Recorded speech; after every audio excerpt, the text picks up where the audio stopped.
நடக்கிற எல்லாத்தையும் மேலே இருக்கிறவன் பார்த்துக்கிடுவான்ப்பா. நம்ம எதை பற்றியும் சிந்திக்க வேண்டாம். நமக்குன்னு மேலே ஒரு சக்தி இருக்குது, அது எல்லாத்தையும் கவனிச்சுக்கிடும். இது எத்தனை பேர் நம்முடைய வாழ்க்கையில் சொல்லியிருப்போம். நம்மளாம் நினச்சது யாரை? கடவுள் அப்படிங்கிற ஒரு பவர், அப்படி இல்லைன்னா ஒரு சூப்பர் பவர், ஏதோ ஒரு பவர் நம்மையும் மீறி இருக்குது, மனித சக்தியை மீறியான ஒரு சக்தி அங்கே இருக்குது அப்படின்னு சொல்லி நினச்சிட்டு இருக்கோம். ஆனால் அமெரிக்கா இல்லாட்டி பெரிய பெரிய வல்லரசு நாடுகள் எதை நினைத்து கொண்டிருக்கின்றன? மேலே அப்படின்னு சொல்லும்போது அது முழுவதுமாக அவங்களுடைய கட்டுப்பாட்டுக்குள் வர வேண்டும் என்று எண்ணுகிறார்கள். ஸ்பேஸ் ஃபோர்ஸ் முதல் பாகத்தை பார்த்து விட்டோம். அதனுடைய இரண்டாவது பாகம்தான் ஸ்டார் வார். இந்த ஸ்டார் வார்னா என்ன? 1983 ரொனால்டு ரீகன், அமெரிக்க அதிபர் ரொனால்டு ரீகனால் தொடங்கப்பட்டது தான் இந்த ஸ்டார் வார் என்கிற ப்ராஜெக்ட். அதுதான் டொனால்டு ட்ரம்ப் அவர்கள் செய்து வருகிறாரா? இதற்கு பின்பாக சீனா என்கிற நாடு எந்த மாதிரியான யுக்திகளில் ஈடுபட்டுள்ளது? அதற்கு உறுதுணையாக ரஷ்யா என்கிற நாடு எப்படி இருக்கிறது? பலவிதமான கேள்விகளுக்கு பதிலாகத்தான் இந்த ஒரு பதிவு இருக்க போகிறது. அன்பு தமிழ் நெஞ்சங்களுக்கு தமிழ் பொக்கிஷத்தின் வணக்கங்கள்.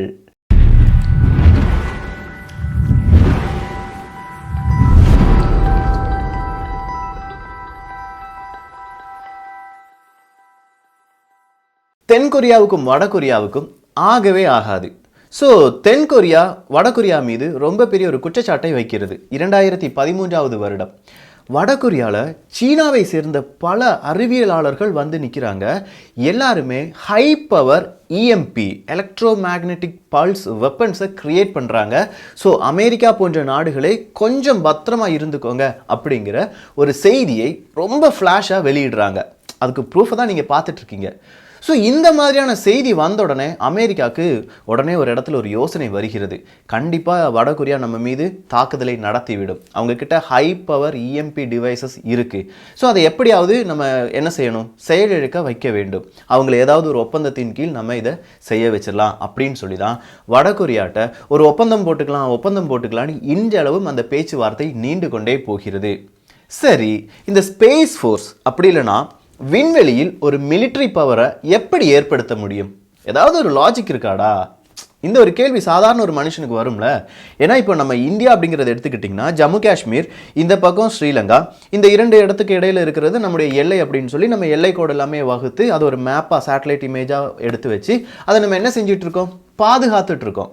ஆனால் வான்வெளி அப்படின்னு சொல்லும்போது எல்லாருக்குமே ஒரே ஒரு சூரியன், ஒரே ஒரு சந்திரன் அப்படிலாம் நம்ம சொல்லிட்டு இருக்கும்போது இந்த பூமியை பொறுத்த வரைக்கும், ஏன்னா இதே மாதிரி பல்வேறு விதமான பூமிகள் இருப்பதற்கான வாய்ப்புகள் இருக்கு. ஸோ இந்த பூமியை பொறுத்த வரைக்கும் நம்ம பார்க்கிற சந்திரன், சூரியன் ஒன்றுதான், எல்லா உலக நாடுகளுக்கும் ஒன்றுதான். அப்படி இருக்கும்போது இந்த விண்வெளியை எப்படி ஒரு நபரின் கீழ் கொண்டு வர முடியும்? இந்த ஒரு கேள்விக்கான பதில் சாதாரணமாக இப்போ அமெரிக்க அதிபர் டொனால்டு ட்ரம்ப் அவர்கள்ட்ட போய் இந்த கேள்வியை கேட்குறாங்க. ஏன்னா அங்கே இருக்கிறவங்களும் இதை நம்பலை. ஸ்பேஸ் ஃபோர்ஸ் நம்மளால் எப்படி உருவாக்க முடியும்? முட்டாள்தனமான விஷயம். டொனால்டு ட்ரம்ப் அவர்கள் சொன்னதுக்கு எல்லாருமே சிரிச்சாங்க. ஆனால் இப்போ 2 பில்லியன்லேருந்து 3 பில்லியன் அமெரிக்க டாலரை நீங்கள் ஸ்பேஸ் ஃபோர்ஸ் கிரியேட் பண்ணிக்கோங்க அப்படின்னு சொல்லி டொனால்டு ட்ரம்ப் அவர்களுக்கு சாங்ஷன் கொடுத்துருக்காங்க. வச்சுக்கோங்க, அனுமதி கொடுத்துட்டாங்க. இந்த அனுமதி போன வருடம் 718 பில்லியன் அமெரிக்க டாலராக இருந்தது. இப்போது 738 பில்லியன் அமெரிக்க டாலராக உயர்ந்திருக்கிறது. ஸோ இந்த ஸ்பேஸ் ஃபோர்ஸ் அப்படிங்கிறது டொனால்டு ட்ரம்ப் அவர்கள் ஒரு சின்ன விஷயத்துக்கு சொல்றாரு. நம்ம இப்போ நிறைய சேட்டலைட்டை விண்ணில் செலுத்தி இருக்கிறோம். ஸோ இந்த சேட்டலைட்டை யாராவது அழித்து விடுவார்களோ என்ற பயம் எனக்குள்ள இருக்கு. சரி, அதுக்கு ஏதாவது எக்ஸாம்பிள் உங்களால் சொல்ல முடியுமா மிஸ்டர் டொனால்டு ட்ரம்ப் அவர்களே அப்படின்னு சொல்லி நம்ம கேட்டோம்னா அவர் சொல்லுவார், சீனா என்கிற நாடு அப்படின்னு சொல்லுவார். சரி, சீனான்னு சொல்கிறீங்களே, அதுக்கு பெக்யூலியராக ஒரு பாயிண்ட் அவுட் பண்ணுற மாதிரி ஏதாவது ஒரு எக்ஸாம்பிள் உங்களால் சொல்ல முடியுமா அப்படின்னு கேட்டால் உடனே அவர் சொல்லுவார், ரோமிங் டிராகன் அப்படிங்கிற ஒரு சேட்டலைட்டை பற்றி நீங்களாம் தேடி பாருங்க என்று சொல்வார். ரோமிங் டிராகன் 2016 வருடம் விண்ணில் செலுத்தப்பட்ட ஒரு சேட்டலைட் தான். சீன அரசாங்கத்தால் செலுத்தப்பட்டது தான் ரோமிங் டிராகன் அப்படிங்கிற ஒரு சேட்டலைட். இந்த ரோமிங் டிராகன் என்ன செய்யும்? அந்த பேர்லேருந்தே நமக்கு தெரிஞ்சிடலாம். ரோமிங், இங்கேருந்து அங்கே போகுது, விண்வெளிக்கு போகுது. அங்கே போன உடனே நிறைய டெப்ரிஸ், அதாவது விண்வெளி குப்பைகள் இருக்குன்னு சொல்கிறோம் பாருங்க, அதை எல்லாமே இது வந்து கொஞ்சம் கொஞ்சமாக கலெக்ட் பண்ணும். ஒரு நெட்டில் கலெக்ட் பண்ணிவிட்டு அதை எங்கே கொண்டு வரும்? கீழே கொண்டு வரும், பூமிக்கு கொண்டு வரும். இதுதான் ரோமிங் டிராகன் அப்படிங்கிற ஒரு சேட்டலைட் செய்கிற வேலை என்று சீன அரசாங்கம் சொன்னது. ஆனால் அமெரிக்க அரசாங்கம் இதை எதிர்ப்பதமாக யோசித்து பார்த்தாங்க. நீ அதை தேவையில்லாத குப்பைகள்லாம் எடுத்தா சரி, தேவையில்லாத குப்பை என்று அமெரிக்காவினுடைய சேட்டலைட்டை எடுத்துட்டீங்கன்னா என்ன செய்வ? அது ரொம்ப பெரிய பிரச்சனையா மாறிடுமே அப்படிங்கிற ஒரு யோசனை அமெரிக்காவுக்கு உதித்தது. அமெரிக்காவுக்கு மட்டுமே கிடையாது, எல்லா நாடுகளுக்குமே இது உதிக்கும். ஏன்னா எல்லாருமே அவங்கவுங்களுடைய சேட்டலைட்டை விண்ணில் நம்ம என்ன வச்சிருக்கோம், செலுத்தி வைத்திருக்கிறோம். ஏன்னா நிறைய பேர் இந்தியா ராக்கெட் விண்ணில் செலுத்தி விட்டார்கள் அப்படிலாம் நம்ம சொல்லும்போது சின்ன நக்களுக்கு என்னடா இங்கே குடிக்க தண்ணியே கிடையாது, அங்கே சேட்டலைட் அனுப்பிட்டு இருக்கோம், இந்த மாதிரி நம்மளே கேட்டிருக்கோம். நிறைய நேரத்தில் நிறைய நபர்கள் கேட்டிருப்பதற்கான வாய்ப்புகள் இருக்கு. ஸோ நம்ம மிலிட்ரி எடுத்துக்கோங்களேன். இப்போ நம்ம பார்க்குற மிலிட்ரியாக இருக்கட்டும், இல்லாட்டி நம்ம பேசுகிற மொபைல் ஃபோனாக இருக்கட்டும், அப்படி இல்லைன்னா நம்ம லேப்டாப்பில் யூஸ் பண்ணுற நெட்டாக இருக்கட்டும், இப்படி எல்லாமே இப்போ சேட்டலைட் வழியாகத்தான், இந்த சேட்டலைட் கம்யூனிகேஷன் வழியாகத்தான் நடைபெற்று கொண்டிருக்கிறது. வேறொரு விஷயம் சொல்ல போனால், நம்ம மொபைல் கூகுள் மேப் எடுத்துகிட்டு இருக்கோம் பாருங்கள். இந்த கூகுள் மேப்பில் அந்த ஜிபிஎஸ் அப்படின்னு ஒன்று இருக்குது பாருங்கள். அதாவது நீங்கள் எந்த இடத்துல நின்றுட்டுருக்கீங்க என்பதை கண்காணிப்பதற்கும் இந்த சேட்டலைட் தான் உதவி செய்கிறது. ஸோ இப்போ நீங்கள் சென்னையிலேருந்து பெங்களூர் போகணும். சென்னையிலேருந்து பெங்களூர் போகிறதுக்காக நீங்கள் கூகுள் மேப் எடுத்து கரெக்டாக ரெடி பண்ணி வச்சுட்டீங்க. இப்போ மேலே இருக்கிற சீனாவின் அந்த ரோமிங் டிராகன் அப்படிங்கிற ஒரு சேட்டலைட் இந்த ஜிபிஎஸ் சிக்னலை தர்ற ஒரு சேட்டலைட் என்ன செஞ்சிருச்சு, தூக்கிருச்சு, அடிச்சிருச்சு. நீங்கள் சென்னையிலேருந்து ட்ராவலை ஸ்டார்ட் பண்ணி இப்போ பெங்களூர் போக மாட்டீங்க, நேராக கேரளா வந்துடுவீங்க. ஏன்னா உங்களுக்கு அந்த ஜிபிஎஸ் தவறாக காண்பிக்கிறது. அப்படி இல்லைன்னா வழியிலேயே நின்றுருவீங்க, உங்களுக்கு வழி தெரியாமல் நின்றுருவீங்க. இது வந்து ஒரு சின்ன எக்ஸாம்பிள் தான், காம்ப்ளெக்ஸ் எக்ஸாம்பிளாக நான் சொல்ல விரும்பலை. ஸோ இந்த மாதிரி ஒரு சேட்டலைட்டை செயலிழக்க வைத்து விட்டாலோ அப்படி இல்லைனா அதை அழித்து விட்டாலோ ஒரு நாட்டினுடைய அந்த அழிவு என்பது ஆரம்பித்து விடும். வேறொரு விஷயத்தை நம்ம யோசிக்கலாமே. பார்டரில் நம்ம நிறைய பாம்பு செட் பண்ணியிருக்கோம், நிறைய வெடிகுண்டு செட் பண்ணியிருக்கோம். எப்படி இந்த வெடிகுண்டு வெடிக்கும் தெரியுமா? அந்த பார்டரில் நம்மளை மீறி யாராவது வந்துட்டாங்கன்னா அது வெடிக்கும். இந்த நம்மளை மீறி யாராவது வந்துட்டாங்கன்னா அப்படிங்கிற அந்த கால்குலேஷன் இருக்குது பாருங்கள், அந்த கணக்கு இருக்குது பாருங்கள். இது எங்கே செலுத்தி வச்சுருக்கோம்? நம்ம சேட்டலைட்டில் ப்ரோக்ராம் பண்ணி வச்சுருக்கோம்.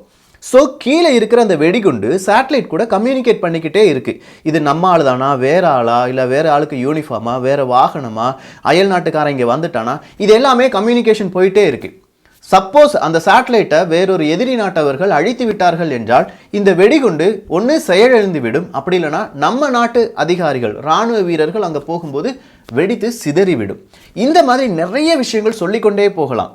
ஸோ இதை எப்படியாவது தவிர்க்க வேண்டும். அங்கே அமெரிக்காவுக்குன்னு நிறைய சொத்துக்கள் இருக்குது. டொனால்டு ட்ரம்ப் அவர்கள் சொல்கிறது அதுதான். அமெரிக்காவுக்கு விண்வெளியில் நிறைய சொத்துக்கள் இருக்கின்றன, அதை நம்ம பாதுகாக்கணும். அதே மாதிரி நிறைய விஷயங்கள் இதன் வழியாக நாம் செய்ய முடியும். இது டொனால்டு ட்ரம்ப் அவர்களுடைய நம்பிக்கையாக இருந்தது. இப்போ நான் முதல்ல சொன்னேன் பாருங்க, ரொனால்டு ரீகன் அவர்கள் 1983 ஸ்டார் வார் அப்படிங்கிற ஒரு வார்த்தையை குறிப்பிட்டிருந்தார். அவர் என்ன சொன்னார், ஏன் அந்த வார்த்தையை அவர் சொல்ல வேண்டிய ஒரு நிலைமைக்கு வந்தார்? அந்த கேள்விக்கான பதில், சார் நீங்கள் எல்லாருமே அணு ஆயுதம் தயாரிச்சிட்டு இருக்கீங்க, இப்போது இந்தியா, ரஷ்யா எல்லாருமே தயாரிச்சிட்டு இருக்கீங்க. எந்த ஒரு நாட்டின் மீதும் அணு ஆயுதத்தை பயன்படுத்தக்கூடாது என்கிற அந்த பயத்தை இல்லாட்டி அந்த ஒரு எச்சரிக்கையை எப்படி வேறொரு நாடு கொடுக்க முடியும்? இந்த ஒரு கேள்வி அந்த எல்லா உலக நாடுகளுக்கிடையே பரவியது. ஸோ அதற்காக கொண்டு வரப்பட்டது தான் MAD அப்படிங்கிற ஒரு எழுதப்படாத சட்டம், மியூச்சுவலி அஷ்யூர்டு டிஸ்ட்ரக்ஷன் அப்படிங்கிறது தான். எனக்கு என் மீது நீ அணுகுண்ட வீசிட்டினா ஓ மீதும் நான் என்ன செய்வேன், அணுகுண்ட வீசுவேன். மியூச்சுவலி, அங்கே இங்கேயும் பரஸ்பரமாக நம்ம என்ன செஞ்சுக்கிடுவோம். இப்போ எனக்கு ஒரு நபர் கை கொடுத்தார் என்றால் நானும் அவருக்கு கை கொடுப்பேன். இந்த மாதிரி சுலபமாக அதை சொல்லி முடிச்சுட்டாங்க. ஸோ என் நாட்டை நீ அழிக்கணும்னு நினச்சின்னா ஓ நாட்டை நான் அழித்திருவேன் அப்படிங்கிற அந்த ஒரு டேர்ம், MAD அப்படிங்கிற அந்த டேர்முக்கு வரும்போது ஒரு நாடு வேறொரு நாட்டின் மீது அணுகுண்டை சோதிக்குமா இல்லை பயன்படுத்துமா? அந்த நாடு திருப்பி இந்த நாட்டின் மீதும் அணுகுண்டை போட்டுடும். ஸோ இந்த ஒரு ஒப்பந்தம் வழியாகத்தான் உலக நாடுகள் அமைதியாக இருந்து கொண்டிருக்கின்றன. ஓகே, அவன் மீது நம்ம என்ன செய்ய வேண்டாம், அணுகுண்டை போட வேண்டாம், நம்ம மீது அவன் போட்டுருவான், இந்த ஒரு பயத்தை வச்சுட்டே இருக்காங்க. ஸோ ரொனால்டு ரீகன் அவர்கள் சொல்கிறாங்க, இது ஒரு முட்டாள்தனமான யோசனை. மியூச்சுவலி அஷ்யூர்டு டிஸ்ட்ரக்ஷன் அப்படிங்கிறது ஒரு முட்டாள்தனமான ஒரு யோசனை. அதற்கு பதிலாக ஸ்டார் வார் அப்படிங்கிறத நம்ம என்ன செய்யணும், இனிஷியேட் பண்ணணும். ஸோ இந்த நேரத்தில் தான் அமெரிக்காவுக்கும் ரஷ்யாவுக்கும் பனிப்போர், ரொம்ப பெரிய ஒரு யுத்தம்லாம் நடந்துட்டு இருக்கு, சோவியத் யூனியன் ரஷ்யா. ஸோ இந்த ஒரு பனிப்போரின் போது சோவியத் யூனியன் ரஷ்யா அமெரிக்காவின் மீது ரொம்ப பெரிய அணு ஆயுதத்தை பயன்படுத்தும் என்கிற ஒரு பயம் இருந்தது. ஸோ இதற்காகவும் ரொனால்டு ரீகன் அவர்கள் சொல்கிறாங்க, ஸ்டார் வாரை நம்ம என்ன செஞ்சுருக்கணும், இனிஷியேட் பண்ணணும். 1983 டிக்ளேர் பண்ணுறாரு. இப்போ ஸ்டார் வார்னா என்ன, இந்த ஒரு கேள்வி அவர் முன்பு வைக்கப்படுகிறது. ஸ்டார் வார்னா ஒன்றுமே கிடையாது. அணு ஆயுதத்தை இவங்க எப்படி வீசணும், ஒன்று ஏதாவது ஒரு ஏரோப்ளைனில் கொண்டு வரணும், அப்படி இல்லைனா ஒரு மிசைல் வழியாக நம்ம செலுத்த வேண்டும். ஸோ இந்த மிசைல் வழியாக வர்ற அணு ஆயுதத்தை விண்ணில் இருந்தே வேறொரு அணு ஆயுதம் இல்லாட்டி வேறொரு ஆயுதம் தடுத்து நிறுத்த வேண்டும். ஸ்டார் அந்த நட்சத்திரத்திலிருந்து வானத்திலிருந்து அதை அழிக்க வேண்டும். அப்படி அழித்து விட்டால் அந்த அணு ஆயுதம் என் நாட்டின் மீது விழுகாது தானே. ஸோ என் நாட்டில் அணுகுண்டு விழுந்தா தானே ஓ நாட்டின் மீது நான் அணுகுண்டை வீசணும். மியூச்சுவலி அஷர்டு டிஸ்ட்ரக்ஷன் அந்த இடத்துல ஃபெயிலியராக மாறிடுது தானே. ஸோ நம்ம அப்படி செய்யலாம். எல்லா நாடுகளும், குறிப்பாக அமெரிக்காவை தான் அவர் சொன்னார், அமெரிக்கா மேலே கொஞ்சம் ஏவுகணைகளை ரெடியாக வச்சுருப்பாங்க. மேலே இருக்கிறவன் பார்த்துக்கிடுவான் நான் முதல்ல சொன்னேன் பாருங்கள், அதுதான். ஏதாவது ஒரு அணுகுண்டு இல்லாட்டி அணு ஏவுகணை இந்த அமெரிக்காவுக்கு வருதுன்னா மேலே இருக்கிறவன் பார்த்துட்டே இருக்கான் பாருங்க, அவன் இந்த ஒரு அணு ஆயுதத்தை ஏவுகணையை தடுத்து நிறுத்தி செயலிழக்க வைத்து விடுவான். இதுதான் அவர் சொன்ன ஸ்டார் வார் என்கிற கான்செப்ட். ஸோ இதற்காக எவ்வளோ ரூபாய் பணம் தேவைப்படும் அப்படின்னு கேட்டால், அதிநவீன சென்சார்ஸ், எப்போதுமே சூப்பர் பவர் கம்ப்யூட்டர்ஸ், இதை நிர்வகிக்கிறதுக்காக மேலே விண்வெளி வீரர்கள், இவங்க எல்லாருமே இருக்கணும், ரொம்ப கோடிக்கணக்கில் ஆகும் அப்படிலாம் சொல்லும்போது சோவியத் யூனியன் ரஷ்யா அவ்வளோதான் முடிஞ்சிருச்சு. அதுக்குன்னுடைய சாப்டர் முடிஞ்சு ரஷ்யாவை துண்டு துண்டாக செதறிடுச்சு. ஸோ ரொனால்டு ரீகன் இல்லாட்டி அமெரிக்காவின் அடுத்தபடியாக வந்த அதிபர்கள் எல்லாருமே சொன்னாங்க, ஸ்டார் வார் ஒரு தேவையில்லாத விஷயம், இப்போதைக்கு நமக்கு அவ்வளோ பெரிய அச்சுறுத்தல்லாம் இல்லையே, அதனால் அதை அப்படியே விட்டுருவோம் என்று சொல்லி 1983 84 இதுக்காக ஒரு கமிட்டி ஏற்படுத்தப்பட்டது. அது எல்லாமே நிப்பாட்டிட்டாங்க. சரி, அப்படின்னா ரொனால்டு ரீகன் போயிட்டு டொனால்டு ட்ரம்ப் அவர்கள் இந்த ஒரு ஸ்பேஸ் ஃபோர்ஸுக்கு ஏன் இவ்வளோ பெரிய முக்கியத்துவத்தை கொடுக்கிறார்? அதற்கு காரணம், இப்போது சீனா, ரஷ்யா போன்ற நாடுகள் ஹைப்பர்சோனிக் ஏவுகணைகள் எல்லாமே தயாரித்து விட்டார்கள். ஹைப்பர்சோனிக்னா ஒளியின் வேகத்தை விட 5 மடங்கு கூடுதல் வேகமாக இருக்கும். இந்த ஒளி அப்படின்னு சொல்லும்போது வெளிச்சம் கிடையாது, சப்தம், ஒளி. ஸோ இந்த ஒளியின் வேகத்தை விட 5 மடங்கு வேகமாக செல்லும் ஏவுகணைகளை யார் தயாரித்து விட்டார்கள்? சீனா, ரஷ்யா, ஏன் இந்தியாட்ட கூட இருக்கு. ஸோ இதை விட 10 மடங்கு வேகமாக செல்லும் பல ஏவுகணைகளும் இப்போது சோதனை முயற்சியில் இருக்கின்றன. இந்த மாதிரியான ஒரு ஏவுகணை சீனாவிலிருந்து அமெரிக்காவுக்கு வருது. அமெரிக்கா இதை கண்டுபிடிச்சிட்டாங்க, ரேடர் வழியாக கண்டுபிடிச்சிட்டாங்க. இப்போ அமெரிக்கா நினைக்குது அதை எப்படியாவது தடுத்து நிறுத்த வேண்டும் என்றால், அமெரிக்கா சாதாரண தரைப்பகுதியிலிருந்து ஒரு ஏவுகணையை செலுத்தி அந்த மேல் பகுதிக்கு கொண்டு வந்து அந்த ஏவுகணையை அழிப்பது என்பது ஒரு அசாதாரணமான செயல். இதற்காகத்தான் டொனால்டு ட்ரம்ப் அவர்கள் சொல்றாங்க, ஸ்டார் வாரை தூசி தட்டி நம்ம என்ன செய்யணும், மறுபடியும் ரீக்ரியேட் பண்ணணும். இந்த மாதிரி ஹைப்பர்சோனிக் இல்லாட்டி அல்ட்ரா ஹைப்பர்சோனிக் இதெல்லாம், இந்த ஏவுகணைகள்லாம் நம்ம நாட்டை தாக்காமல் இருக்க வேண்டும் என்றால் ஸ்பேஸ் ஃபோர்ஸ், மிலிட்ரி, ஸ்பேஸ் மிலிட்ரியை நம்ம ஆர்கனைஸ் பண்ணணும். ஸோ ஸ்பேஸ் மிலிட்ரிக்கு தேவையான நிறைய எக்யூப்மெண்ட்ஸ் இப்போ வந்து நிறைய ஸ்பேஸ் ஸ்டேஷன்ஸ் எல்லாமே கிரியேட் பண்ணிட்டு இருக்காங்க. இன்டர்நேஷ்னல் ஸ்பேஸ் ஸ்டேஷன் அப்படிங்கிறதுலாம் நமக்கு தெரியும். அதே மாதிரி சீனா அவங்களுக்கு தேவையான ஒரு விண்வெளி மையத்தை விண்வெளியில் அமைத்து கொண்டிருக்கிறது. ரஷ்யா அவங்க பங்குக்கு அமைத்து கொண்டிருக்கிறார்கள். இன்னும் இந்தியா அதற்கான அடுத்த கட்ட நடவடிக்கைகளில் ஈடுபட போகிறது. இப்படி ஒவ்வொரு நாடும் ரொம்ப அட்வான்ஸாக இருக்கும்போது அமெரிக்கா சொல்றாங்க, விண்வெளியில் நானும் இருக்கேன் என்று சொல்வது அமெரிக்காவுக்கு பெரிய விஷயமே கிடையாது. விண்வெளி எனது கட்டுப்பாட்டுக்குள் இருக்கிறது என்று சொல்லும் போதுதான் அமெரிக்காவுக்கு உண்மையான ஒரு கெத்து அப்படின்னு சொல்றாரு. சரி, இவர் கிரியேட் பண்ண போற இந்த ஸ்டார் வார் அப்படி இல்லைன்னா ஸ்பேஸ் ஃபோர்ஸ்ல எத்தனை டிபார்ட்மெண்ட் இருக்கும் என்று கேட்டால் 3 டிபார்ட்மெண்ட் இருக்கும் அப்படின்னு சொல்லியிருக்காங்க. முதல் டிபார்ட்மெண்ட் ஸ்பேஸ் டெவலப்மெண்ட் ஏஜென்சி, அடுத்தது ஸ்பேஸ் ஆபரேஷன் ஃபோர்ஸ், அடுத்ததா யுனைடெட் ஸ்டேட்ஸ் ஸ்பேஸ் கமாண்ட் அப்படின்னு சொல்லியிருக்காங்க. இதில் இந்த ஸ்பேஸ் கமாண்ட் அப்படிங்கிறது, அதாவது இது யார் யார் என்னென்ன வேலைகளை செய்ய வேண்டும் அப்படிங்கிறத கமாண்ட் பண்ணுறவங்க, கட்டளையிடுபவர்கள் இப்போதே இந்த ஒரு பட்டியலில் இருக்கிறார்கள். அதாவது விமானப்படைக்கு கீழே ஸ்பேஸ் கமாண்ட் அப்படிங்கிற ஒரு செக்ஷன் இப்போதும் இருந்து கொண்டிருக்கிறது.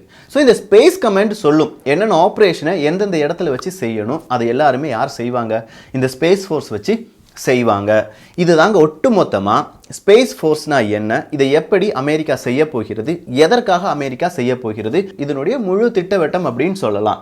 சரி, இதை செய்யறதுக்காக இவங்க பயன்படுத்தக்கூடிய சாஃப்ட்வேர் என்ன, அந்த சாஃப்ட்வேரால இதெல்லாம் செய்ய முடியுமா?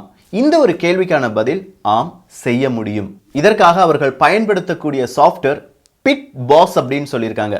அதிகமாக யார் தேடினாலும் கிடைக்காது. நீங்கள் வேணால் ரொம்ப இன்னொரு 1-2 மாதத்திற்கு பிறகு வேணால் இந்த செய்திகள் எல்லாமே வெளியில் வரும்.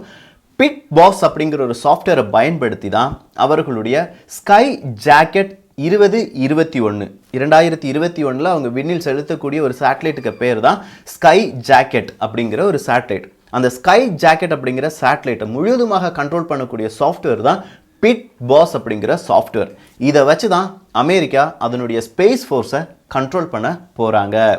சரி, நான் முதல்ல சொன்னேன் இந்த ஜிபிஎஸ், நம்ம சென்னையிலேருந்து பெங்களூர் போகிறோம், ஜிபிஎஸ் சிக்னலை இவங்க கட் பண்ணி விட்டுட்டாங்க. இதே மாதிரி இந்த உலகத்தில், இப்போது இருக்கும் உலகத்தில் நடைபெற்றிருக்கிறதா அப்படின்னு கேட்டால் ஆம். அதற்காகவும் தீவிரமாக இப்போ அமெரிக்கா இந்த காலத்தில் குதிச்சிருக்குன்னு சொல்லலாம். ஏன்னா இதற்கு காரணம் ரஷ்யா தான். அமெரிக்காவினுடைய படைகள் பல நாடுகளுடன் சேர்ந்து இராணுவ ஒப்பந்தங்கள் இல்லாட்டி இராணுவ கூட்டு பயிற்சி இது எல்லாத்துலேயுமே ஈடுபடும். குறிப்பாக இந்த நேட்டோ அப்படிங்கிற அமைப்பு, நேட்டோ அமைப்பு இப்படி ஒரு இராணுவ பயிற்சியில் ஈடுபட்டு கொண்டிருக்கும் போது, நார்வேலெலாம் வச்சு அந்த பயிற்சியில் ஈடுபட்டு கொண்டிருக்கும் போது அவங்களுடைய ஜிபிஎஸ் சிக்னல் லாஸ் ஆகுது. தேவையில்லாத இடத்துல அவங்க நிற்கிறதாக காண்பிக்கிறார்கள். ஒவ்வொரு அந்த ஜிபிஎஸ் சிக்னல், அந்த சேட்டலைட்டை இவங்க என்ன செஞ்சுட்டாங்க, ரஷ்ய வீரர்கள், ரஷ்ய ஹேக்கர்ஸ் அந்த சேட்டலைட்டை கொஞ்சம் கன்ஃபியூஸ் பண்ணி விட்டுட்டாங்க. ஸோ நான் இப்போ சென்னையிலேருந்து கூகுள் மேப் எடுத்தேன்னா அது காண்பிப்பது மதுரை, அப்படி இல்லைனா ஸ்ரீலங்கா, இதில் ஏதாவது ஒரு லொக்கேஷன் எடுத்து காண்பிக்கும். ஸோ நார்மலாக நம்மளால் அங்கெல்லாம் போக முடியுமா? நிறைய விதமான கன்ஃபியூஷன் வரும். இதற்காகவும் அமெரிக்கா சொல்கிறாங்க ஜிபிஎஸ் அவுடேட்டடாக ஆக போகுது. அதற்கு பதிலாக பிஎன்டி என்கிற ஒரு மெத்தடை நாங்கள் கிரியேட் பண்ண போகிறோம். பொசிஷனிங், நேவிகேஷன் அண்ட் டைமிங், இதுதான் பிஎன்டி அப்படின்னு சொல்லுவாங்க. இதை பற்றி கூடுதலாக நீங்கள் கூகுளில் சர்ச் பண்ணி பாருங்கள், இது எப்படி ஒர்க் ஆக போகுது, யாரெல்லாம் இந்த பிஎன்டி அப்படிங்கிற சிஸ்டத்தை உபயோகிக்க போகிறார்கள், அதை உருவாக்குவதற்காக யாரெல்லாம் முயன்று கொண்டிருக்கிறார்கள், இப்படி பல்வேறு விதமான டீட்டெயில்ஸ் நீங்கள் தேடினா கிடைக்கும். அப்படி கிடைக்கலனா இன்னும் கொஞ்ச நாள் பிறகு நம்ம இந்த பிஎன்டியை பற்றி ஒரு முழு விவரமாக பார்க்கலாம்.